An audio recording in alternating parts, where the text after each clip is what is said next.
নদীর মাছ বন্ধুরা, হলুদ লবণ দিয়ে মাখিয়ে ভেজে নেবো, ঝাল বানাবো। আজ কড়া বসিয়ে দিয়েছি, তেল দিলাম, তেলের মধ্যে মাছগুলো দিয়েছি, ভেজে নেব।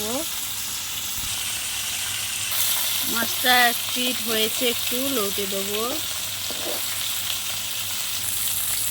চিংড়ি মাছ কোটাও ভেজে নেবো ওর মধ্যে দিয়ে। মাছগুলো ভাজা হয়ে গেছে, তুলে নেব। মাছগুলো ভাজা হয়ে গেছে, তুলে নিয়েছি। চিংড়ি মাছটা ভালো করে ভেজে নেবো এবার। চিংড়ি মাছগুলো ভাজা হয়ে গেছে, তুলে নেব।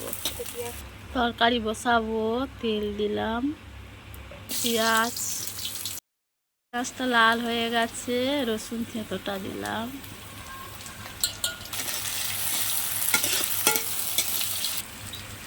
টমেটো কুচিগুলো তুলে দেবো। ভালো করে নাড়াচাড়া করে কষে নেব।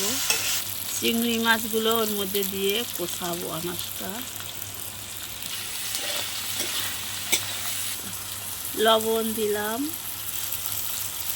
লঙ্কার গুঁড়ো, হলুদের গুঁড়ো, ভালো করে নাড়াচাড়া করে কষিয়ে নেব। ঝাল বানাবো বন্ধুরা। ভালো করে কষিয়ে নিয়েছি, এবার পানি দিয়ে দেবো।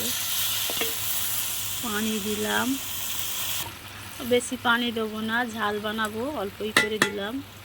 ভাজা মাছগুলো দিয়ে দিলাম।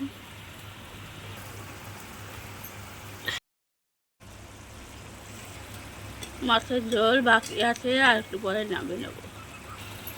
মাছের ঝাল হয়ে গেছে বন্ধুরা, নামিয়ে নেব। মাছের ঝাল হয়ে গেছে, নামিয়ে নিয়েছি বন্ধুরা।